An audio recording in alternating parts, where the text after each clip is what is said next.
Silence falls like dust across the window pane of consciousness. In this hush, truth sits patient sharp, unadorned, never pleading. If you listen, if you do not turn away, you hear it. The only thing deeper than suffering is the illusion that suffering can be escaped. From the first cry of birth, the world presses its hand against your chest and calls it life. The will to live, that blind force, that endless, ceaseless engine, churns behind your thoughts, beneath every wish, below each hope. It asks nothing of you, yet takes everything you will ever have. You are not your own master, not the conductor of this unruly symphony, but the captive audience, ears pricked by the discordant notes of longing and disappointment. Happiness, that glimmering apparition, is held aloft before you like a lantern in a labyrinth. But as you run toward its glow, the corridors grow ever more convoluted, the shadows longer, the light receding with every step. Desire begets desire, fulfillment melts into vacancy. The world sells happiness in measured doses, a new promise, a fleeting pleasure, the next fix of purpose. But behind each pleasure, a gnawing hunger, behind each achievement, the void grows. This is not cynicism, but the steady gaze of the physician who will not lie to the patient, even as the patient begs for relief. The suffering you carry is not a defect, not a malfunction in the system. It is the system itself, the inescapable cost of being. Even joy is only the brief respite from pain, the exhale between two breaths of anxiety. What is called happiness is nothing but the pause between storms, the surface of a sea whose depths conceal the wreckage of past dreams. All around you, the machinery of modern life hums with reassurance. Advertisements whisper, you deserve to be happy. Gurus and screens and glossy pages teach that happiness is not only possible, but obligatory, a duty you owe to yourself. But this promise is a knife hidden in a bouquet. For to pursue happiness as a goal is to chain yourself to the wheel of longing, to make a tyrant of your own desire. Look at the culture built on the bones of wanting. Every product a balm, every achievement a lifeline, every new relationship another attempt to outwit loneliness. The world turns happiness into an industry, selling comfort and calling it freedom, peddling distractions and calling it self-knowledge. But the more you pursue, the more you run. And always you remain pursued by time, by loss, by the unsatisfied heart. To be awake is to see the futility. The will cannot be satisfied, because it is itself the source of unrest.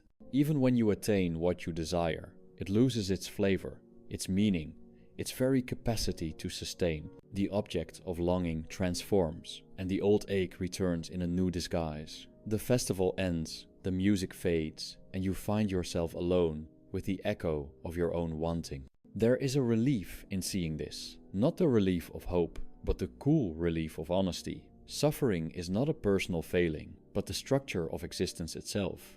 The ceaseless oscillation between pleasure and pain is the endless motion of the will, grinding all beings beneath its wheels. To suffer is not to be cursed. To suffer is to be alive. Modernity promises solutions, not understanding. It seeks to treat symptoms, not the disease. The ancient struggles are dressed up in new language. Anxiety becomes a diagnosis, boredom, a pathology, sadness, a malfunction to be medicated away. Yet beneath these modern names, the old ache remains, untouched, unhealed, unacknowledged. How quietly the world urges you to flee from your discomfort, to keep moving, to never sit still long enough to hear the ancient song of sorrow that hums beneath the heart. But those who cannot be still will never know what drives them. Those who refuse to face suffering become its slaves. There is no escape from pain, only distraction from its presence. There is no cure for longing, only the endless invention of new things to long for. If happiness is a goal, you are forever exiled from its shores.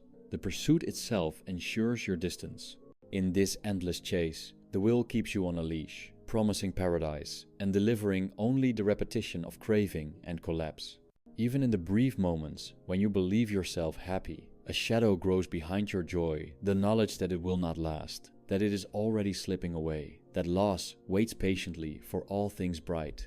The wise do not seek happiness, nor do they curse themselves for its absence. They look into the core of desire and see it for what it is, a flame that feeds on the fuel of its own dissatisfaction.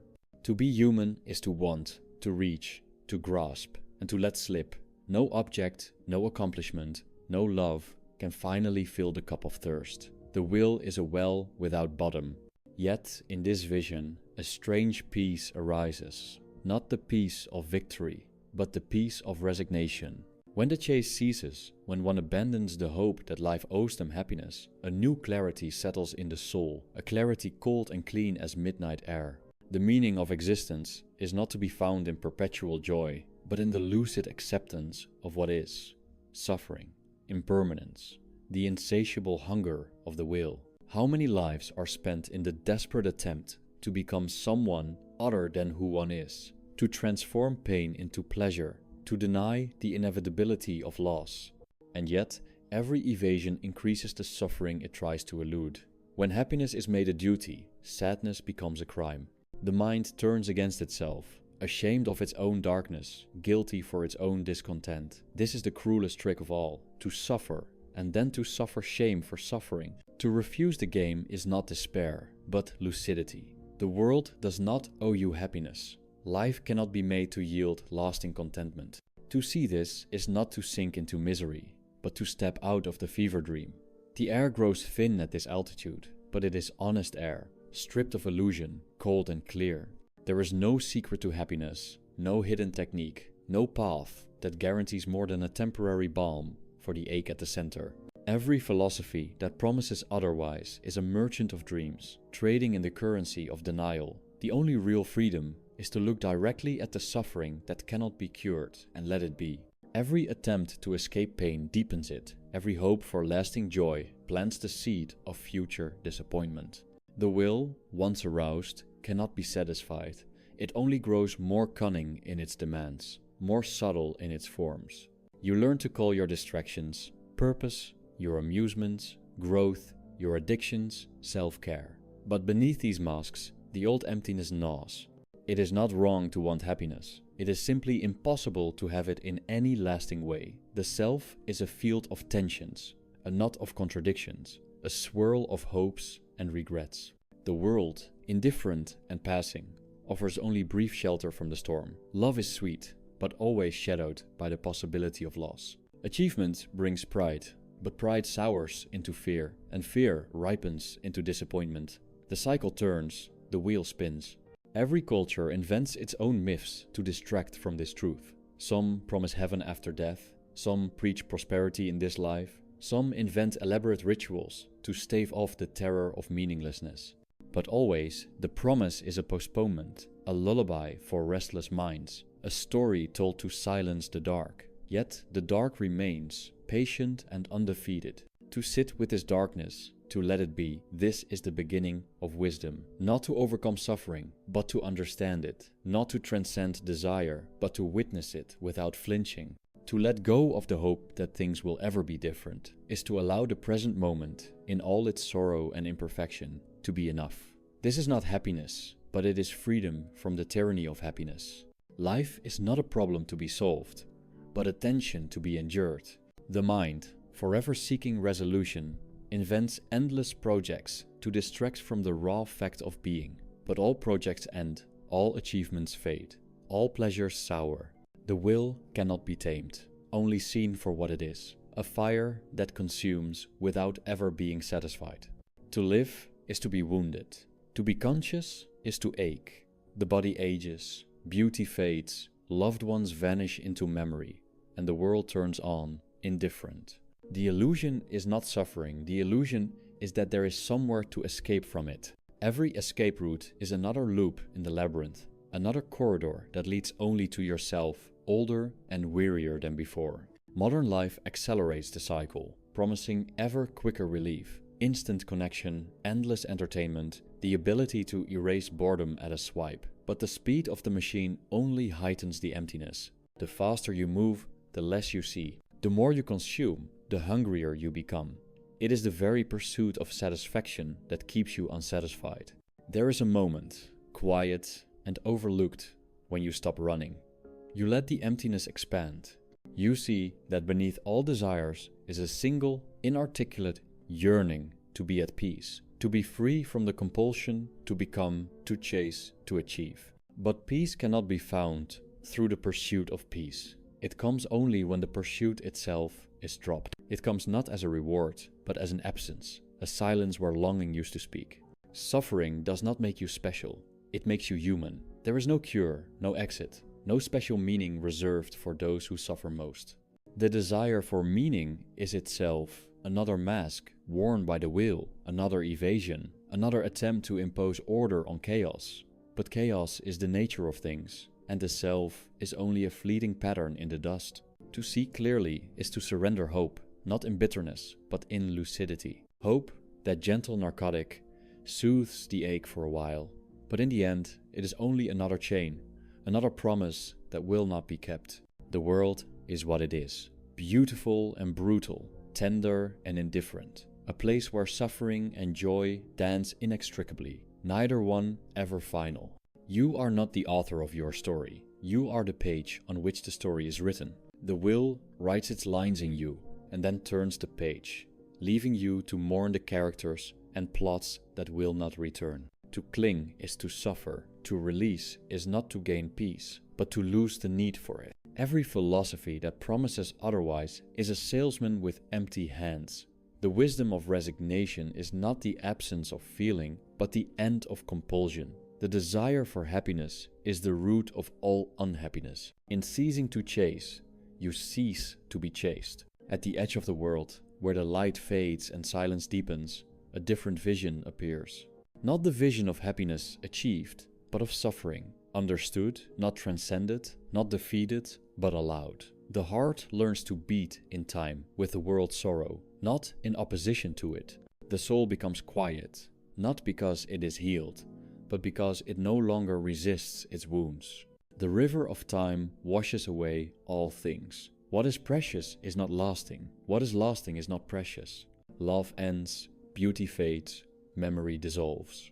The will loses its grip, desire falls silent, and in that silence a different kind of clarity arises. The clarity of seeing what is, without the haze of what might be. You do not need to be happy. You do not need to make sense of suffering. The compulsion to explain, to justify, to give purpose to pain, this is the last illusion. Suffering needs no justification. Existence needs no purpose. To accept this is to lay down the burden of becoming, to sit quietly in the fading light, watching the shadows lengthen, neither hoping nor despairing, but simply being. In this stillness, happiness reveals itself as another passing state, neither to be sought nor to be mourned. Suffering becomes a companion, not an enemy. The will grows quiet, not because it is satisfied, but because it has nothing left to demand. The end is not a destination, but a dissolution. The self, that knot of striving and fearing, unwinds in the cool air of awareness. The need to be happy, to become, to escape, all vanish into the silence. What remains is only what has always been. The world, indifferent and beautiful, and you, a flicker of consciousness, a brief witness to the endless night. No hope remains, but neither does despair. The candle of self burns low, not with triumph, but with acceptance. The soul vanishes into stillness, leaving behind only the quiet after the storm, the hush that falls when the will surrenders, and nothing is left but the clarity of being.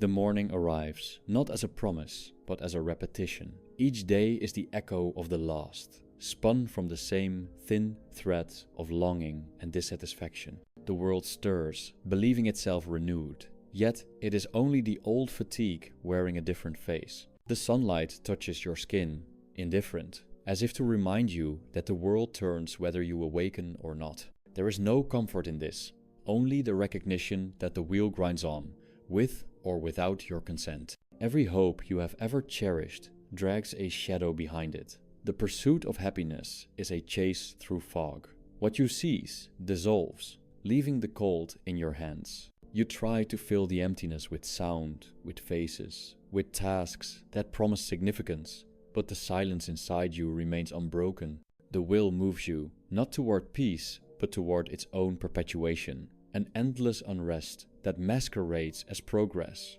Desire is a tyrant that rules in whispers, convincing you that the next thing, the next embrace, the next achievement will bring relief. But the new becomes old, the novel becomes routine, and what once burned with promise grows dim in memory.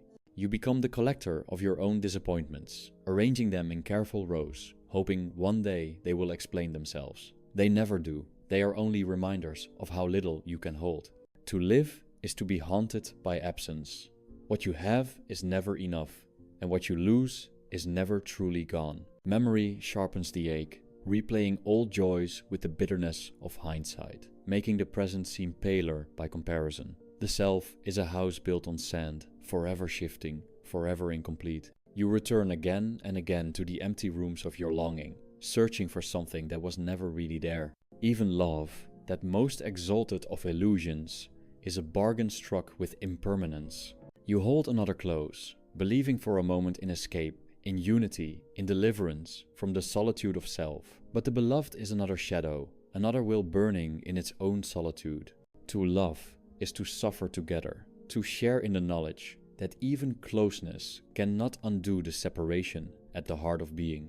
The world praises those who strive, who chase, who accumulate. But every victory contains the seed of its own defeat. The greater the joy, the deeper the fear of losing it. Each possession is a hostage taken by fate. Each success, a fragile summit from which you must descend. The applause fades, the lights go out, and you find yourself alone again, stripped of the pretense that anything could last. Pain does not ask for your permission. It arrives unbidden, as natural as breath, as persistent as the tides. The body is its own reminder of limitation, aging with indifference, succumbing to entropy without apology. The mind, believing itself immune, discovers too late that suffering is not merely a physical event, but a metaphysical certainty, the shape of existence itself. Illusion offers solace, but at the cost of clarity. The narratives you build to protect yourself are only scaffolding, destined to collapse in the wind of reality. Religion, ideology, distraction all serve to shield you from the brute fact of suffering, yet none can outlast the silence that follows the collapse. In that silence, you hear the truth that was always waiting. To exist is to hurt, to want, to lack. Detachment is not indifference, but the slow unbinding of self from the web of craving. To detach is not to renounce the world, but to see it as it is transient, indifferent, fleeting. You watch your desires rise and fall like the tides, each one urgent and then forgotten, each one promising meaning and delivering only more wanting. The peace of detachment is not the absence of pain, but the absence of illusion.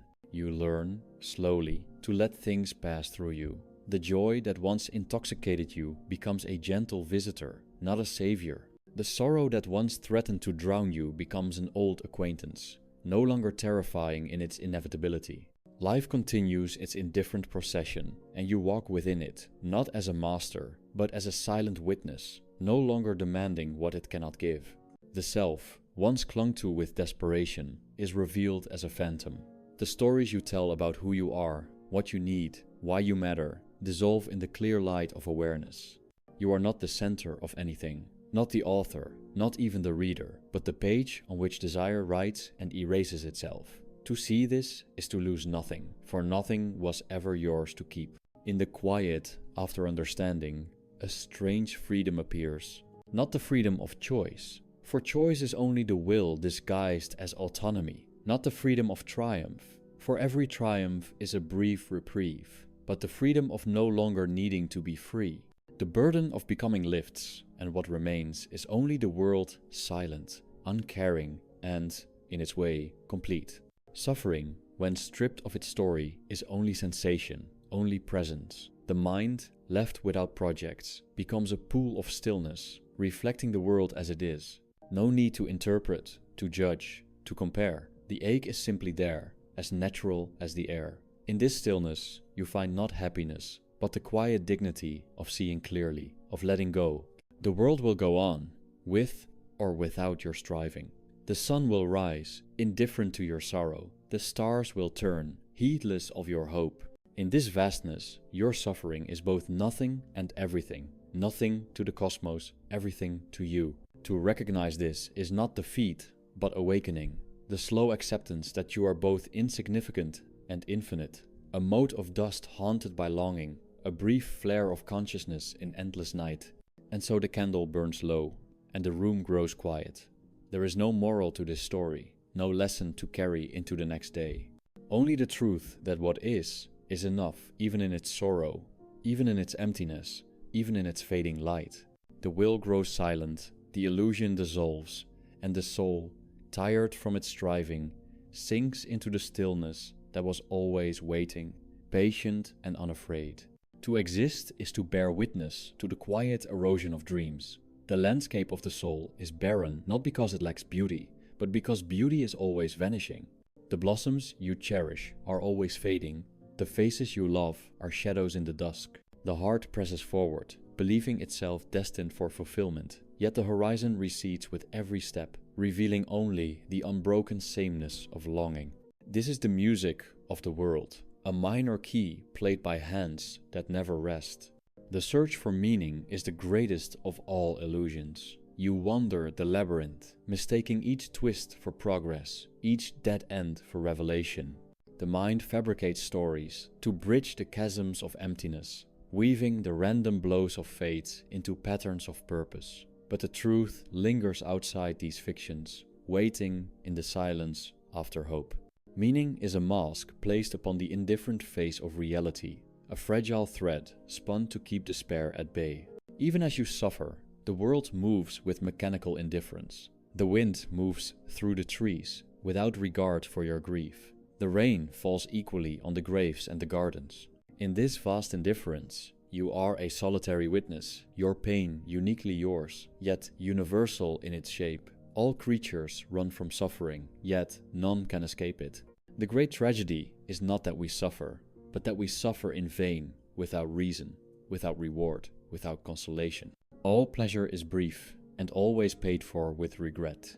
The sweetness of anticipation curdles into the bitterness of disappointment.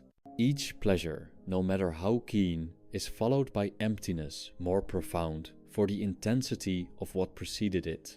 The memory of joy becomes a wound, aching more for its absence than it ever pleased in its presence. To crave is to guarantee future suffering. To delight is to bargain with inevitable loss. You may turn inward, seeking refuge in your own thoughts, but the mind is a restless adversary. It conjures fears from the silence, anxieties from the stillness. It recalls the pain of the past and invents new torments for the future. Peace is not found by thinking, but by the slow abandonment of thought's tyranny. The mind, left to itself, is a cage built of mirrors, every escape only another reflection, another illusion. The illusion of control is perhaps the deepest of all delusions. You believe you shape your fate, that you are the sculptor of your days. Yet each choice is compelled by motives you did not choose, desires you did not plant, fears inherited from the nameless past. You are acted upon by forces older than memory, older than history. The will is a current carrying you where it pleases, and all your steering is but the play of a child with a toy rudder in a flood.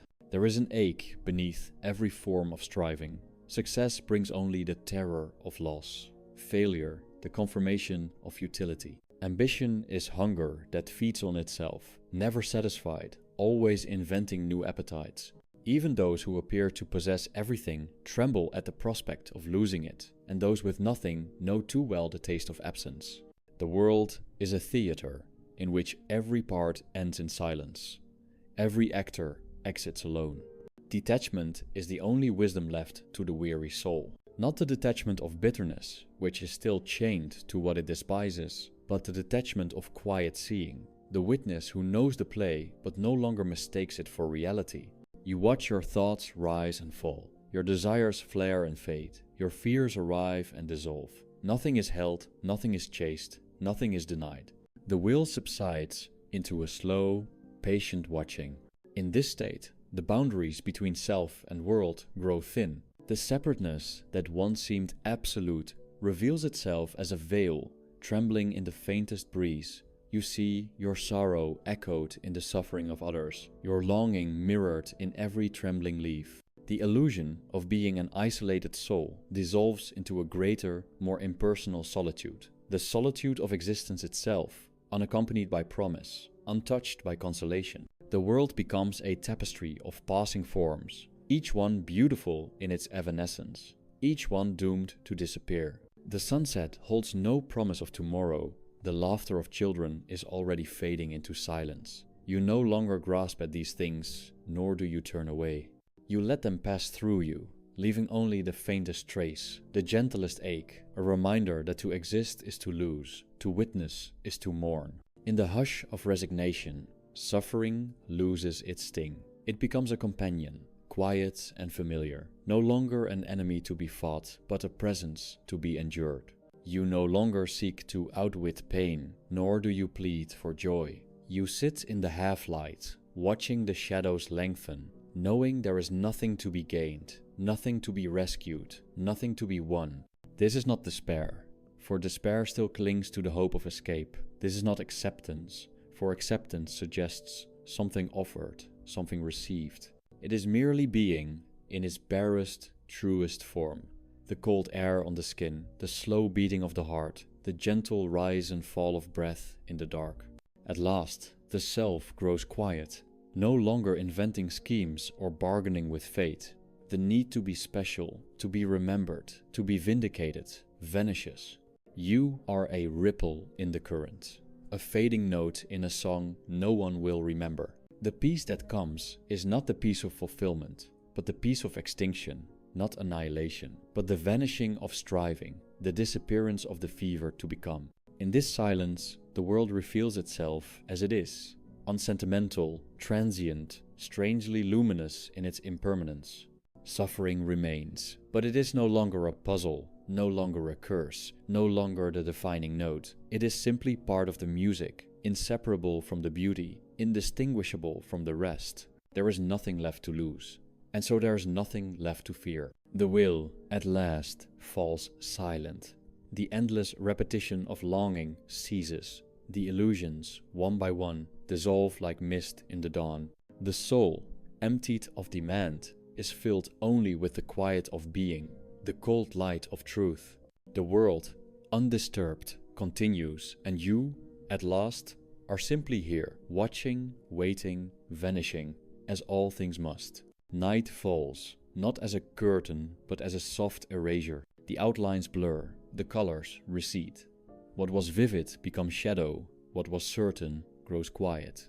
The world lies draped in its own forgetting, and within you a similar darkness gently spreads, a hush beyond regret, beyond hope. The last ambitions, feeble as withered leaves, surrender to the wind. There is no longer the desire to outlast, to be remembered, to alter the indifferent rhythm of time. Each memory, once clung to as a proof of worth, now floats free, unanchored, part of the great dissolving.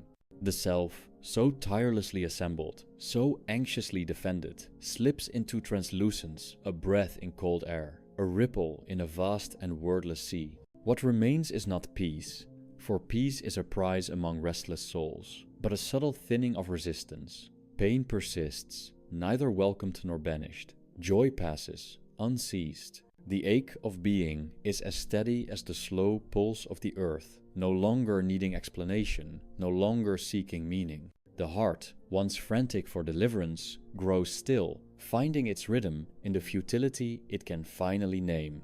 The world's noise fades to a distant hum. Promises of redemption, glories of progress, consolations of faith, all recede into the silence, like lights blinking out along a shore. What endures is the weight of the present, emptied of stories, heavy with its own unadorned presence.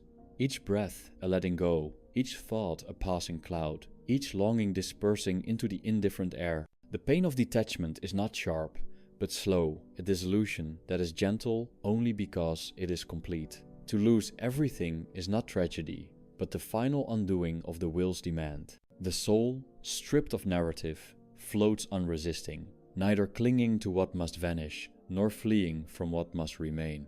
In this fading, a clarity arises, not knowledge, but naked awareness. The gaze that sees, without wishing, the acceptance that does not claim. What is left is neither happiness nor its absence, There is no joy, but there is no grief, no hope, but no despair. The old war between self and world is over, and there are no victors, only silence where conflict used to be. The world continues, untroubled by your passing. The moon traces its arc across a sky emptied of prophecy. The earth cools in its ancient sleep. Suffering does not end, but neither does it matter. It is only the pulse of existence, felt and then forgotten. You are not healed, for healing was only ever a form of striving. You are not saved, for salvation was a word for longing. You are only here, as all things are here, suspended in the unfathomable quiet. The mind, finally tired of questioning, lies down among the ruins of its own desires. There is nothing left to ask. In this vanishing, all that seemed to divide you from the world grows thin and breaks. The wind moves through empty rooms, the rain whispers on forgotten stones. You are not apart, you are not even present. There is no boundary left to defend, no self left to preserve. Only the world remains, unobserved, sufficient, endlessly incomplete. The candle gutters, its last light dissolving into the darkness it can never overcome. The watcher fades with the flame, leaving neither echo nor trace. There is nothing more to say, nothing more is needed. The will surrenders at last, and what remains is neither triumph nor defeat, only the silent clarity of being, the world in its solitude, and the vanishing of all longing into the stillness from which it came.